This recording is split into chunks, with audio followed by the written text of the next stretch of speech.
I was immediately infuriated. I'm like, look, you can hack a pacemaker. I get it. But don't screw with my coffee. No. I mean, you know. David needs his coffee. Dude, we're talking first world problems here. We cannot have no access to our coffee. You're listening to the Help Me with Hipaa podcast, where Hipaa and humor collide to make learning fun. Your delightful hosts are Donna Grindle and David Sims. Relax. Hipaa help is on the way. Hey y'all, this is Tyler Watson with Specialty Orthopedics in Gainesville, Georgia, and you are listening to the Help Me with Hipaa podcast. Welcome to the Help Me with Hipaa podcast. My name is David Sims of Hipaa for MSPs and Security First IT, and joining me, as always, is Donna Grindle from Card. Good morning, Donna. Good morning, David. How are you back from the lovely vacation you took? Well, you know, I'm still wishing I was in Florida. And there's a hurricane coming to Louisiana. See, that's the thing when you live in Atlanta. If a hurricane hits the Gulf Coast or anything south of, like, I don't know, Myrtle Beach, you're going to get it. We're going to get it. And so, you know, Delta's coming at us this time, but we are nowhere near in the trouble that they are in Louisiana. So I'm just going to, you know, be thankful for that and hunker down and do stuff around the house. Yeah. But it's still not as good as sitting outside in Florida. Oh, I'm sure. Yeah. But, you know, fortunately, Windows makes nice screensavers. That's as close as you're going to get for a while. I know. Yeah. So there you go. I'm back. There we go. I'm home. You don't hear the echo that you heard in the last episode. Yeah. Hey, do there the best we can. Do the best we can with what we got. That's right. And what we got this week is week 3 of hashtag Be Cyber Smart. Or as I heard somebody say recently, Hash Browns, Be Cyber Smart. Hash Browns. What the heck? Yeah, it was a show I was watching. This guy was technically challenged. He kept calling it Hash Browns instead of hashtags. Yeah, I've had to explain to people when they keep saying use hashtag something something, what are they talking about? Mm-hmm. Yeah, because I'm like, no, that's pound. That's not hashtag. I know, right? It's hashtag. Yeah, it's funny because the phones, you know, they still say press pound, and you know, all these young people are like, "What do you mean pound? I don't see pound anywhere." They're gonna start changing it. Press hashtag. Yeah, it's yeah. Anyway, so we had all this going on and planned out, but as always, the OCR dropped something in our lap, and a lot of somethings. Yeah, and so they started dropping settlements left and right, and after a pretty quiet year, they announced even more settlements in September than they had in a single month before. And as we always do, we shall dissect and review. Yeah, so we're going to touch on what you need to do next week for National Cybersecurity Awareness Month because it is the healthcare week. We got some interesting stuff to share there. And then the settlement information, interesting stuff. So let's hit it, brother.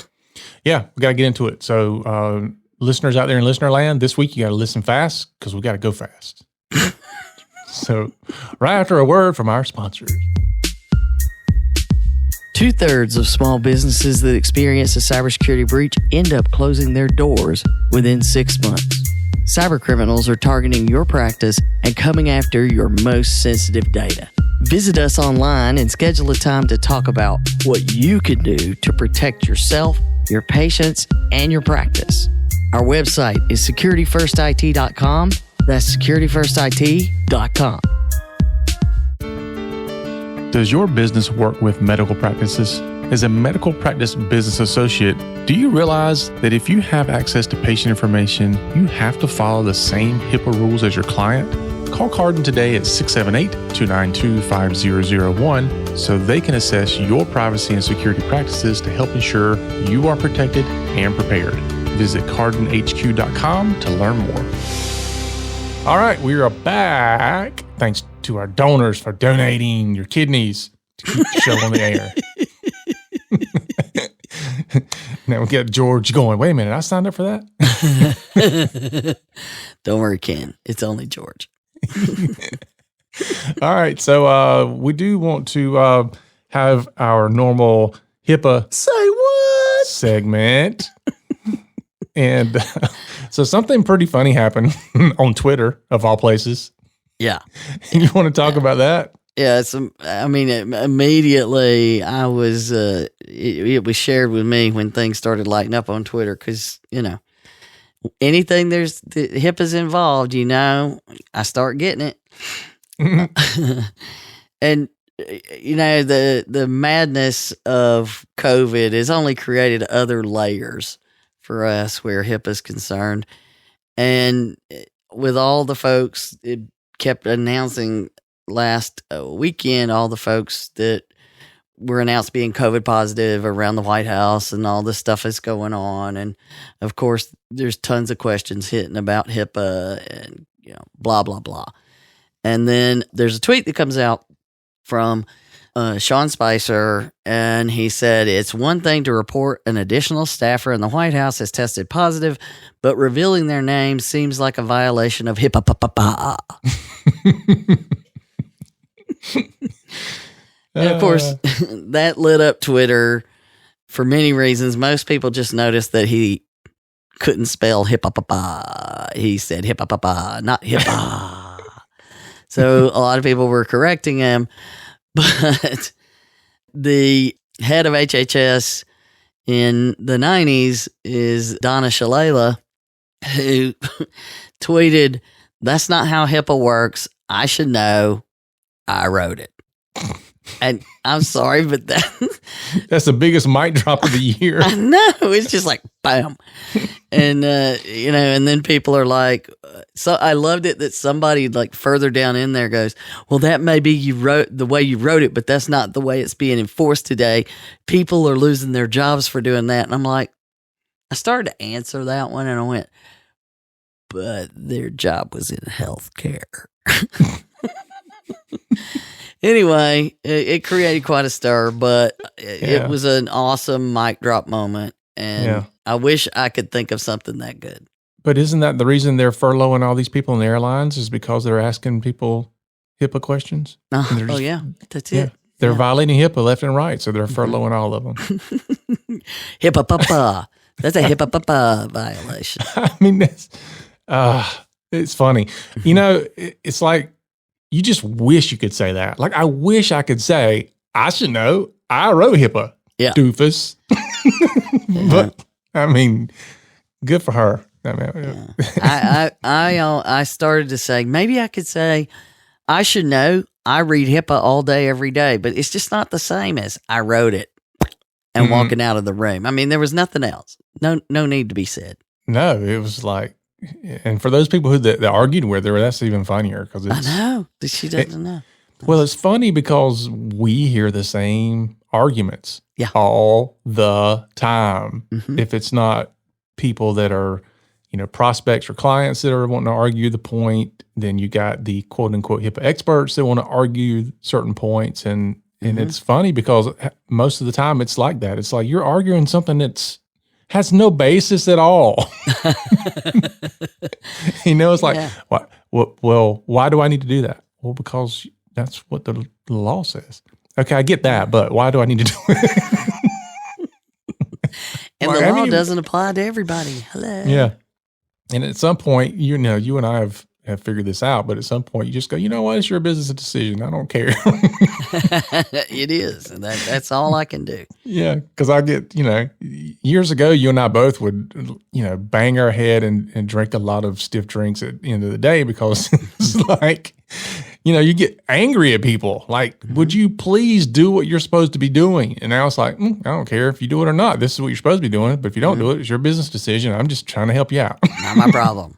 I finally had to learn you cannot have an emotional reaction to something that means nothing to you. Mm-hmm. It's like, drink, horse, I said drink. That's a good place to move on right there. That's perfect. Perfect. So, the NC Sam or Nick Scam Nick Nick scam. Nick Yeah. Sam, So whatever. the National Cybersecurity Awareness Month. That's right. Hashtag be cybersmart. Right. Hash browns. Week 3, securing internet connected devices in healthcare. Woohoo. A whole week just for healthcare. Yeah. So there's some resources out there that are very good. They did cyber securing U.S. healthcare, preventative measures, and maintaining healthy connections. That's a whole hour-long presentation from cybersecurity folks, all of that kind of stuff. There's Media Pro has a cybersecurity awareness toolkit that's available. There's a vendor security checklist. I don't know about you, but these infographics are great. But they're so huge, they look tiny when you first open them up. Yeah. But they have a really good your interconnected healthcare infographic. Mm-hmm. And then there's another one that I thought was really interesting it's a brief little video and it says app with care. And that video is about using personal health devices and how they connect and understanding what you're getting into when you set these things up. Right. Sounds interesting. Yes. So all those connected devices, and I know you go through this too. You walk in and you go, well, we got to worry about all your other connected devices. Well, we don't use any of those. Well, you have a X-ray thing. Is it the old kind that does films? Oh no, nobody does that anymore. Actually, there are some people that do, but if it's not doing film, how are you getting that data? Where is it going? Is it connected to anything? So there's a lot of questions you have to ask, but understanding that those things are ripe for being the launching pad or, the beachhead. Yeah. Nowadays, it's like, where's the music coming from? Because I bet you it's an internet connected device. Exactly. Let me track that. And you have to go into the break room and look at, the soda machines and all of those things, including coffee makers. Yes. Yes. So we got an article about this from the Knock Me Down and Steal My Teeth friend. Thanks, Beth. and she sent it, this would be great for Hipaa to say, what? But it actually is perfect as a demonstration, if you will, of why you should care about connected devices. Yep. Because I could see this smart coffee maker in a doctor's office, in the kitchen, or in somebody's office, personal office. It's one of those that it grinds the beans itself and makes the coffee, and you get to tell it all of these really cool things, right? Fancy. I can, on my phone, tell it to make me a cup of coffee so that when I get to my office, it's ready. I'm sure somebody had one. Right? But, and really and truly what you need to read if you're nerds like us is Ars Technica gives you a complete explanation about what they did. Yeah. It's so cool. Yeah. So the video, pretty short video. Yeah. But they hack the coffee maker. They make a little evil emoji face pop up, ask for ransomware so you can get your coffee machine back. I was immediately infuriated. I'm like, look, you can hack a pacemaker. I get it. But don't screw with my coffee. No. I mean, David needs his coffee. Dude, we're talking first world problems here. We cannot have no access to our coffee. But no, it's funny that can happen. And I'm sure that, once they get in, being able to pivot, move around, find other things on the network is just the next step. Well, but the thing was crazy. It's like somebody turns it on, and as soon as you turn it on, this software ran on it. And again, this was done by researchers who test these things out to see, is this as feasible as it seems? And it's kind of like the Mythbusters dudes. Can this really be done? Yeah. So, but they were able to I mean, the little bitty screen said mining Monero at one point. I mean, they were doing, digital coin mining and all kinds of things with this. But the best part is when it starts flashing that little devil head and the water comes on, the hot plate is hot. So the water's just pouring on the hot thing. And then it starts grinding the coffee. Oh my God. And you could not stop it. The only thing you could do would be to unplug it. Yeah. See, I would put something on the screen to be like, I shall now pee in your cup. Of course you would. Of course you would. It's like, why is nobody drinking the coffee anymore? Yeah. That would definitely be a knock me down and steal my teeth moment. But just get the teeth out of me after I've learned what's happened. If you want to see the details behind how they did it, definitely check it out. But the bottom line is it was an older device. And the point they're making, and this is what we see in healthcare everywhere, is those devices last a long time. That coffee maker was still working. Mm-hmm. But the way that they update the problems in the software on the devices is they make a new device. And if you don't get the new device, you don't get the updates. So what you're saying is we should buy new coffee makers each year. Well, kind of. I agree.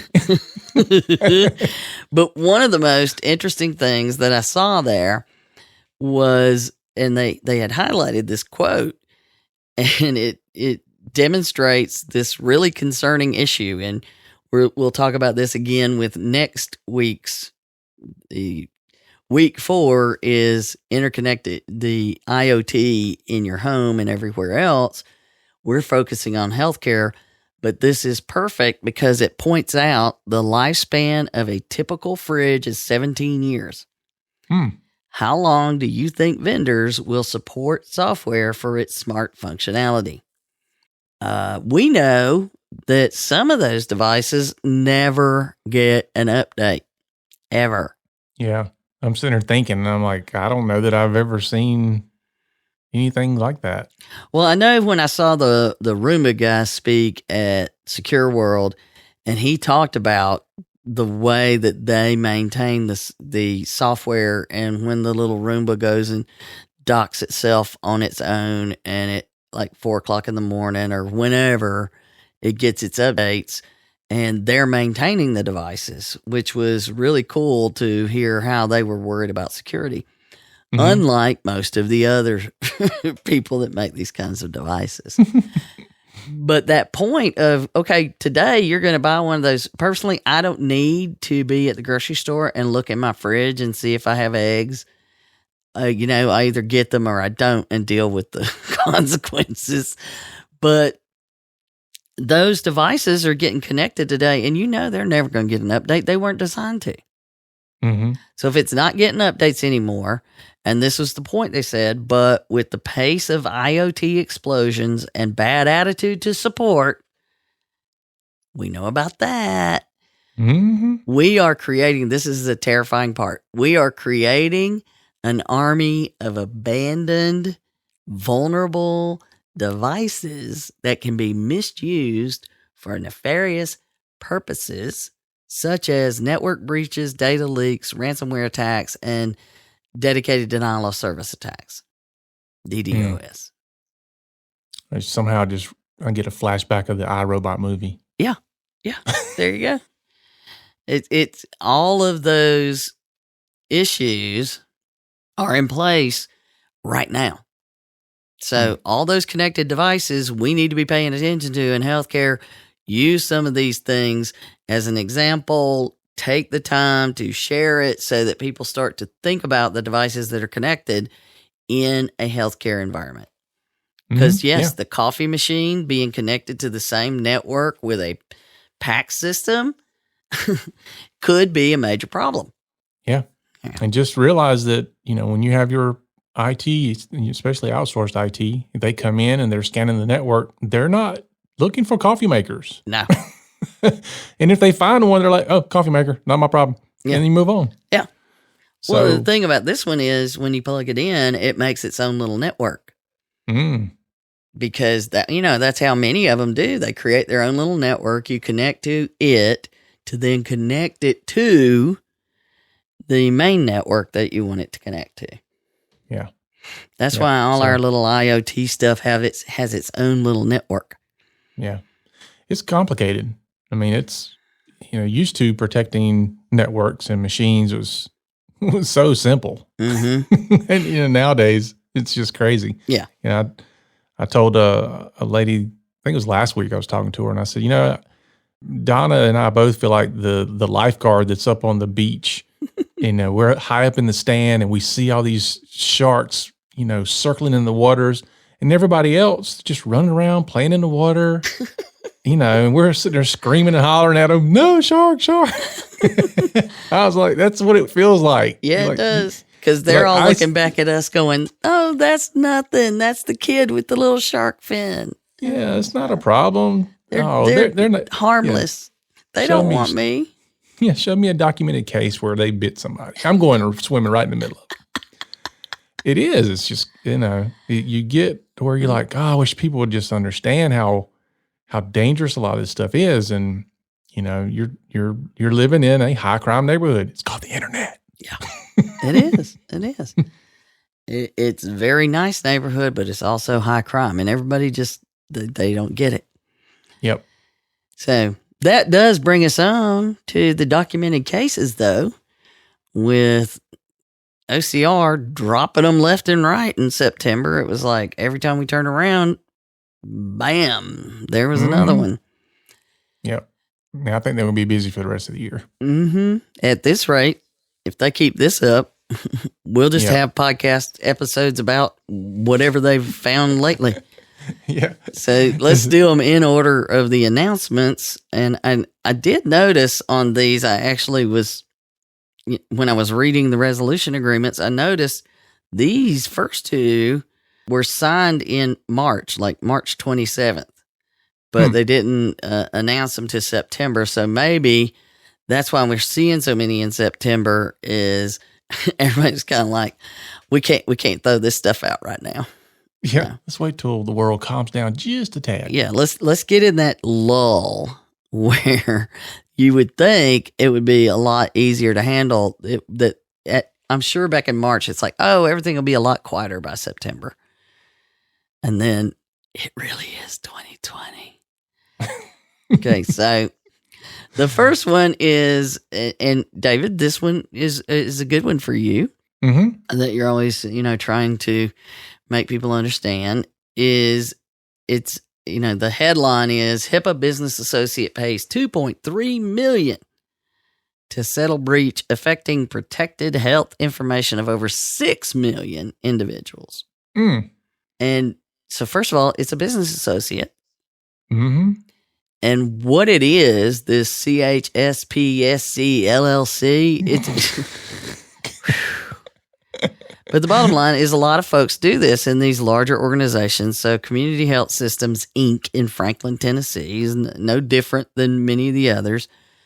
And they will take and separate the businesses into, like almost like silos. So each little clinic is its own business and independent from the others. And so they have a company that does the business services. Mm-hmm. Yeah. Our local hospital was under community health until last year it was bought out. Well, see, there you go. And that means that they were using this CHSPSC LLC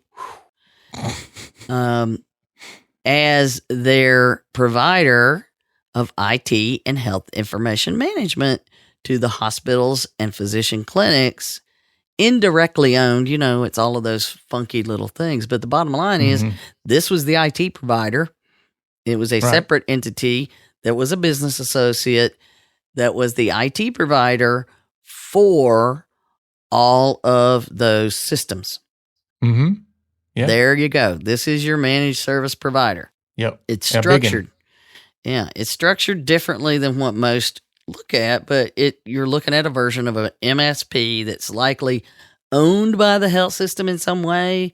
But the bottom line is they're providing services to all these different entities just like any other MSP would. And I know that you and I have frequently talked about trying to explain this, that it happens with the IT support company. So this goes back to April 2014. And it's never a pretty story when the story starts with the FBI contacted them to alert them that they had traced an APT, an Advanced Persistent Threat Group from China, known as APT-18, which we've heard a lot about them, to their network and data. Yeah, it's never going to end well when the FBI is your first notification. Yeah, and this is not the first time we've seen this in those settlements.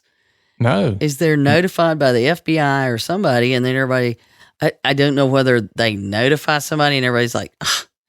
Because we saw that with those image distribution, the images that were freely available from the PAC systems that came out about a year ago now. And people would be like, no, that's not happening. We're secure. Yeah, just ignore them. They'll go away. Yeah. It's the FBI. They kind of know. Really, they're really, really good at what they do.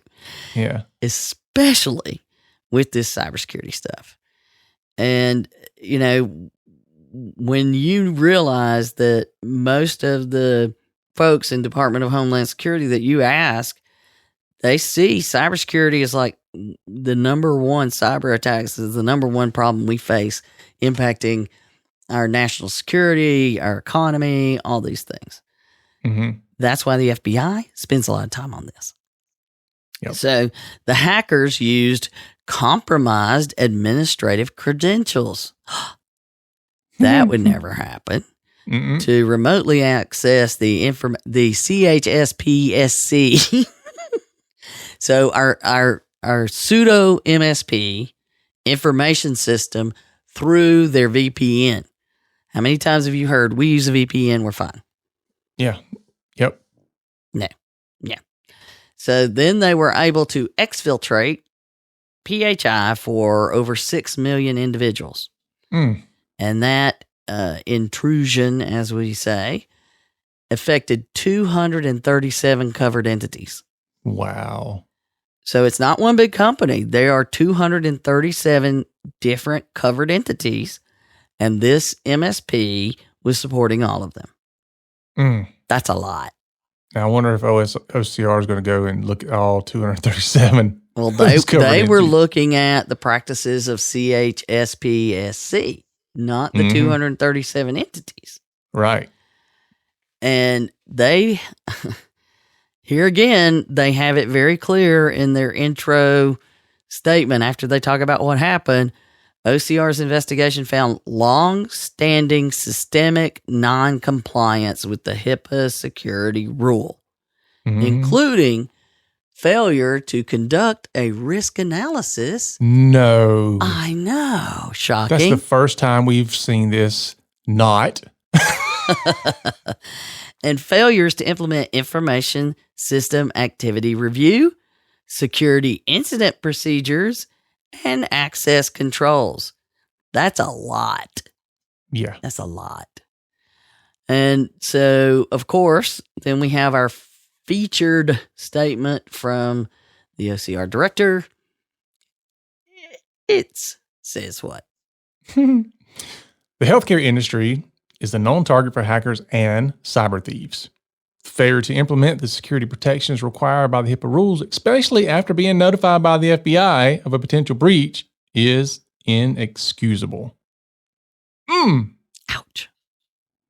Not just bad practices, inexcusable. Yeah. So they failed to implement security protections after being notified by the FBI. Yeah. Well, yeah. They didn't do it before, clearly. And then the FBI tells them, and, it still happens because this went on they were notified by the FBI in April 2014. And they didn't shut them out until August 2014. And I don't remember on this one if it's clear that they found out when they actually got in there. Look, David's counting on his fingers. That's from the time the FBI told them. They didn't catch it themselves.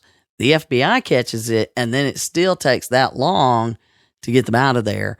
And who knows how long they were already in there. So, yeah, they said, you need to pay us some money to, have a dog in the fight, so to speak. So they are paying $2.3 million. So there you have, and I'm sure a lot of MSP folks will say, well, they're not really an MSP. What would make them one? They're an entity that provides IT and information system services to 237 different covered entities. Why are they not one? Yeah. The only thing that they probably don't do is they don't go out and try to get other clients. This is their only client, most likely. Yeah. And we know plenty of MSPs that do that. One client. Mm-hmm. Yeah. So, of course, there's a 2-year cap. It's kind of a standard now. Corrective action plan, 2 years. Oh, how long do we say it takes to get really? 2 years. Wait a minute. I've heard that. So, but this cap had something I'd never seen before. I thought it was very interesting. You're saying that a lot this year. I know. And this was even, okay. So it starts with, normally we see it start with, you've got to do a security risk analysis, and here's what it's going to be, right? Mm-hmm. Right. But it starts with corrective action obligations is the heading. Okay. They agree, because I'm not saying that long thing again. They agree to the following, and it starts with monitoring. And I'm like, what? Within 60 days of the effective date, they shall develop, and the CR shall submit to HHS. So they're going to develop it and send it in within 60 days, a written description of their plan to monitor internally its compliance with the cap, and they shall call it the internal monitoring plan. Huh. They shall forward the proposed internal monitoring plan to HHS for review and approval, and they will inform them in writing as to whether they approve of it or disapprove of it, and you go through one of those loops until it is approved. And then you have to follow your internal monitoring plan. I thought that was really interesting. Yeah, I wonder if this is something we're going to start seeing now. Yeah. You got to show us how you're going to keep up with all this stuff. Yeah. But, we don't know all the behind the scenes stuff. And so a lot of times we're reading between the lines and having to make assumptions, but that's what everybody else has to do unless you're all up in there. Mm-hmm. And I don't like being all up in there. I don't know about you. And even if we are, we can't talk about it. So they then, of course, next go to do a risk analysis, because clearly that was never done. And remember how we talked about the community health system, and then this was a separate LLC. And so I thought it was interesting how they phrased this, that it should incorporate all electronic equipment, data systems, programs, and applications owned, controlled, or managed by the MSP. That's what we'll call them. That contain, store, transmit, or receive EPHI for purposes of clarity. The risk analysis will exclude all electronic equipment, data systems, programs, and applications that contain, store, transmit, or receive EPHI solely at CHS affiliates, but will include any interfaces, applications, and protocols from the CHS affiliates to the MSP through which EPHI is transmitted from the CHS affiliates to the MSP. Goodness. I know. Translate that for us. So what I think it's saying, and I've read it like multiple times, including right now, and I'm still not certain, but what I think it is saying is, like a normal MSP, right? The MSP is not responsible for the compliance at the 237 covered entities, which they're calling here CHS affiliates. Right. which they are calling here CHS affiliates. So we think that's the 237 people or 37 separate entities. So what they're saying is you can exclude that equipment and those applications because essentially they're responsible for those. But any interfaces, applications, and protocols from those affiliates to the MSP where PHI is transmitted from the affiliates to the MSP have to be included. So I guess what you can think of it as is that it's just like any other MSP that, we're going to do hosting. Mm-hmm. So once I take over hosting, I'm responsible for all the communications that are coming into me and the applications that are doing it. Right. I need to know how data is coming and going on my network, and I need to understand how people are, what applications are doing that and how they're being utilized and how I secure them. Mm-hmm. So I think that's what it's saying. Yeah, it would be like if I put a bunch of devices at a client's office. Mm-hmm. Even though they're my devices, let's say I've got them on a lease or rental or whatever, even though they're my devices, they're not going to be part of this investigation because they are now inside of the network and purview of the covered entity. And so now it becomes their responsibility. Right. But all of the things that you put on those devices to allow them to communicate back with the data center or, whether you're maintaining your own or you're outsourcing it to a data center company, that software, you're responsible for making sure all of those connections are secure. Mm-hmm. And any interfaces that are running across the things that you've configured, they're coming into you in some manner as an interface, an application, some sort of protocols are involved in all those communications. So the minute that they reach out towards that data center, you're now dealing with it. Yeah. I mean, it's pretty obvious they must have had a lot of conversation around this point. Yeah. And clarifying it. Mm-hmm. And it makes sense, again, if you think about it from an MSP standpoint, just like you said.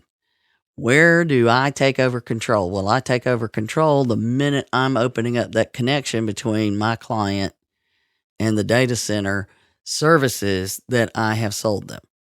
Mm-hmm. Not the same as a cloud kind of scenario, because you're not necessarily always controlling as a cloud provider the same things that you're controlling as an MSP who is managing the data center. Right. So anyway, they shall develop a complete inventory of all electronic equipment, data systems, off-site data storage facilities, and applications that contain or store ePHI that are owned and managed by the MSP, including data centers, shared service centers, and the corporate offices, which will then be incorporated into this risk analysis. Mm-hmm. That whole concept of you better account for everything and don't just run a scan and whatever's connected is what we're going to account for. Yeah. I think it's interesting, the term shared service centers. Yeah. Like, I'd really like to know specifically what they're talking about. Yeah, and I couldn't figure that one out either. Yeah. I'm just wondering if it's one of those things like we have outsourced help desk or things like that. Yeah. Outsourced knock, outsourced SOC. Yeah. All those things. I'm bet you that's probably part of it. Somewhere in there, that's because they're operating like any other MSP does. Mm-hmm. Yeah. And I'm sure they're trying to do it from a lean and mean standpoint, having very few employees of their own and outsourcing as much as they can. Yeah. So that one is going to be interesting to see if we can learn more about how it works, but often we don't have that opportunity. Mm-hmm. So the rest of it was stuff we're used to seeing. And, the requirements of the 2-year cap and policies and procedures and all of those other things. It was just a interesting requirement on the risk analysis, but the immediate follow-ups for risk management and all those other things, they didn't look remarkably different than what we're used to. Mm-hmm. Which brings us to our next one, which is a payer. So interestingly enough, between these two, they added almost 10 million to their take of cash for the year. Sounds like a lot, but not really. Not really in the big picture how much it could have been. But this is Primera Blue Cross, and they are a big health plan. In fact, the largest health plan in the Pacific Northwest, and they do folks in Washington and Alaska. Mm-hmm. And it's related to a breach over 10.4 million people. Mm-hmm. And this one also happened 2014, 2015 timeframe. So we're still going way back there. Hackers used a phishing email, to install malware that gave them access to their systems in May 2014. Honestly, the fact that that is still the way things are happening today is very not surprising, but at the same time terrifying, because they are only getting better at doing these things. Yeah. And in this case, it was malware. Usually it's letting them in. Yeah, I sent this story to a friend of mine who owns an independent insurance location. I sent him this story, and his reply back to me was, "Thank you, not really." He can't keep his head in the sand if I keep reminding him of all this stuff. Here you go. Just poke the bear. But so they came in May 2014. The infiltration went undetected for nearly 9 months until January 2015. Wow. So it's another advanced persistent threat, another APT situation. Same thing, same time frame, and nobody's paying attention. And guess what? They used another statement that said that the investigation found systemic noncompliance with the HIPAA rules, including a failure to conduct a enterprise-wide risk analysis, failures to implement risk management and audit control. Stuff we may have heard maybe, 2 minutes ago. I wonder if the people typing this up have like little macros. I know, right? You just put this paragraph in, put that paragraph in. Yeah, make sure that these words are in there. There's got to be some canned responses in there somewhere. But the director's comment, well, you read it first, and I'm going to see what you think about it. So, all right. So Roger says, if large health insurance entities don't invest the time and effort to identify their security vulnerabilities, be they technical or human, hackers surely will. The case vividly demonstrates the damage that results when hackers are allowed to roam undetected in a computer system for nearly 9 months. That says a lot. There's a lot of points in there. 'Tis true. So, number one, if you're big and you're not investing the time and effort, 2 things, and they didn't talk about money, did they? No, it's like, look, there's technical, and we talk about this all the time, but he said there's technical and there's human. So we talk about how the entire process of protecting your organization comes from people, processes, and technology. And that's what he's saying here. The human part of it is your people and processes, and then the technology piece. And so often we have people going, well, I got this new thing in place. I got this new software. Okay, that's great. You've got 1/3 of a table leg or a table on 3 legs. You got 1/3 of it there. It's not going to stand. It's not going to work. You've got to have all 3. Yeah, you're trying to hold up a triangle with 1 leg. Yep. There you go.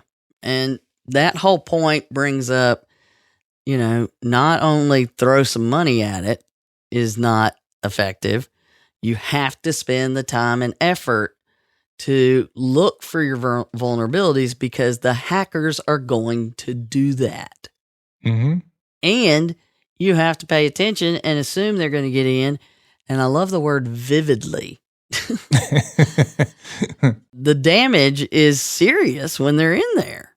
Even in there for seconds, we know it's bad, but to be in there for 9 months, and it's crazy. Yeah. I mean, I know kids that don't stay in that long. That's funny, but I'm bummed. So The 2-year cap, pretty much what we now expect to see from a systemic non-compliance statement of the risk analysis, risk management, policies and procedures, training, building a program, because it's a mess, you know, or disarray they've used before. But the details in the cap, very clear, just like the ones we've been seeing, and it didn't have anything funky in the risk analysis definition. You got to get everything. But this one, was not a business associate.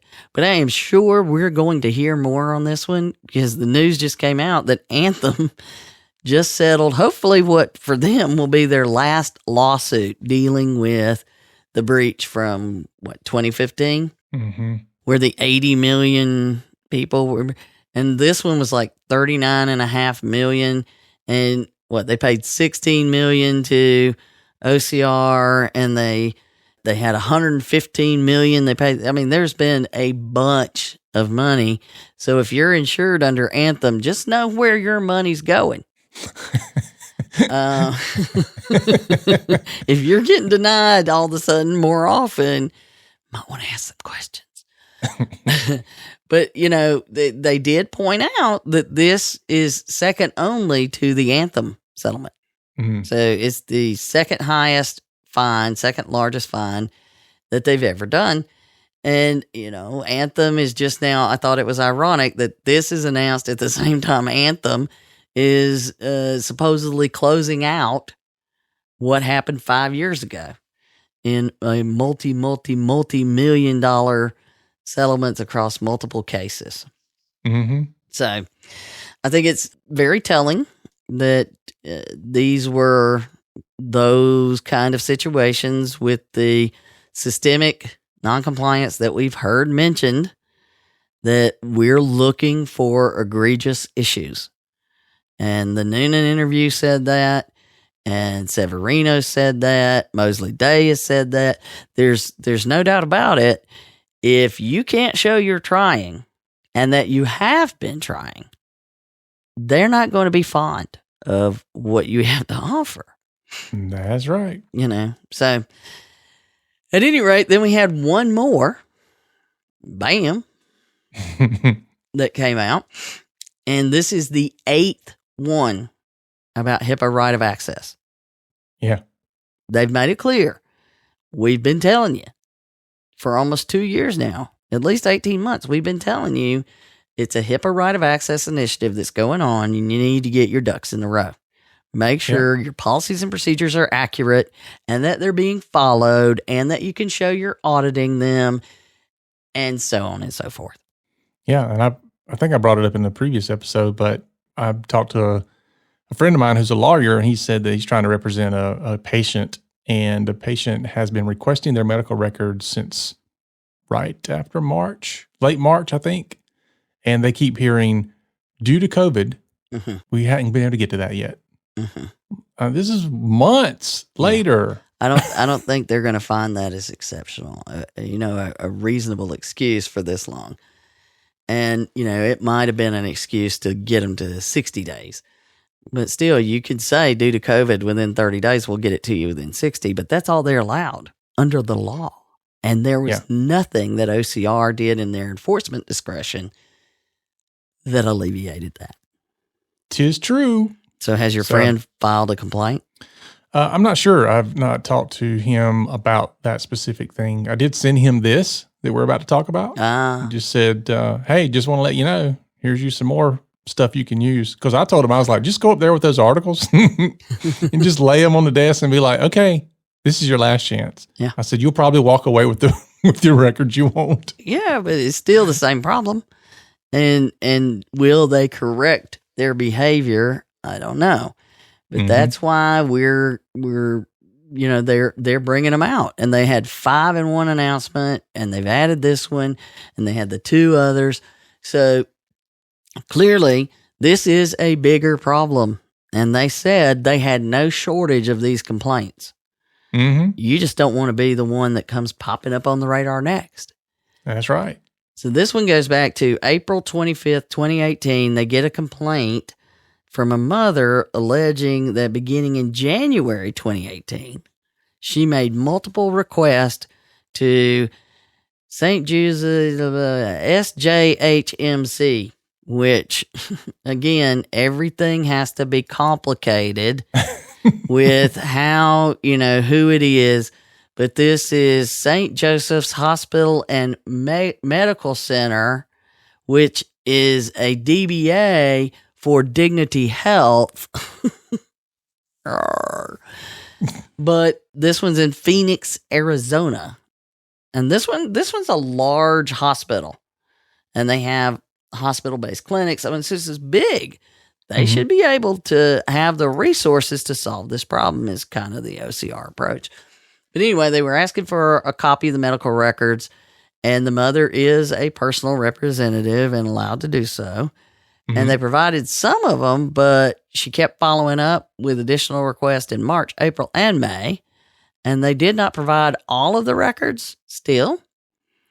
Their investigation determined their actions were a potential violation of the Hipaa right of access standard. Which is to say, because you accepted this settlement, we won't say that it was a right of access violation. We do keep just it say quiet, it's potential. Yeah. So they, after the investigation, they finally sent all of the medical records to the mother on December 19th, 2019. 22 months. Wow. Yeah. So, and this is a thing. It's like Severino and right of access investigations is like the Princess and the Pea. I know there's something under this mattress. And, he's making it very clear. So there you go with your next Severino statement. So he says, it shouldn't take a federal investigation to secure access to patient medical records. But too often, that's what it takes when healthcare providers don't take the HIPAA obligation seriously. Bam. Mm-hmm.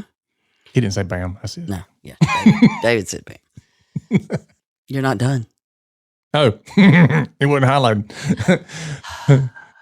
OCR has many right of access investigations open across the country and will continue to vigorously enforce this right to better empower patients. So they know they've got many open. If you're one of them, note that they will continue to vigorously enforce it. They ain't playing. So these folks, what is $160,000 and another 2-year corrective action plan? And, at what point are people going to start, really getting what this is all about? I don't know. I guess they'll get it when they listen to this episode. You hope so, anyway. Yeah. Yeah, because, you have to laugh in some way about it because you think, it's so simple to not have these things happen. Well, everybody talks about how hard it is. It is hard when you're trying to figure it out and get it into your day-to-day activity properly. Once you do, it is not that hard to maintain. No.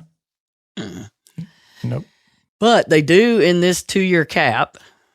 I thought it was interesting. They may have given them a break because it said they shall develop, maintain, and revise as necessary its written access policies and procedures to comply with the standards that govern the privacy of individually identified health information. And then it says Part 160, subparts A and E of Part 164, the privacy rule. They shall address, but not limited to, the covered conduct specified in this agreement. So they're basically saying, you better look at the whole privacy rule. We don't want to be coming back to you. We fed up with this. Yeah. And it's pretty clear they are. So I, again, urge you to go check on what you're doing. Yeah. I mean, the other thing about it is OCR, Severino came out and said, we're about to start doing this. We're about to start making this a huge priority. You would think that people would say, all right, we need to check this out now internally, make sure we got this, where we need it to be. Well, that's why we've talked about it so many times. Yeah. This is one of those things that has nothing to do with cybersecurity that can get you in trouble. Yeah. So, for the listeners, go back to your practices and, ask questions. How are patients able to get their records? What's the process look like? How much are we charging them? How long does it take us? Are we responding within 30 days? I was doing a training session, a virtual session with one of our clients this week, and I was so excited because they had no idea that they were out on the Citizen Scorecard website as a 5-star review on their ability to provide patient records. Oh, nice. And it was fun. It was great. So shout out to Marietta OBGYN Associates. Believe it or not, they're in Marietta. And you never know. I saw something the other day as Piedmont something or another, and I'm like, oh, that must be my backyard. No, we're Piedmont downhill. Yeah, Piedmont's we have a huge lot in Atlanta. Well, we have a lot of Piedmont stuff here. Like we used to have the Piedmont Medical Center was 20 miles away, but apparently the Piedmont's all over the place. Yeah.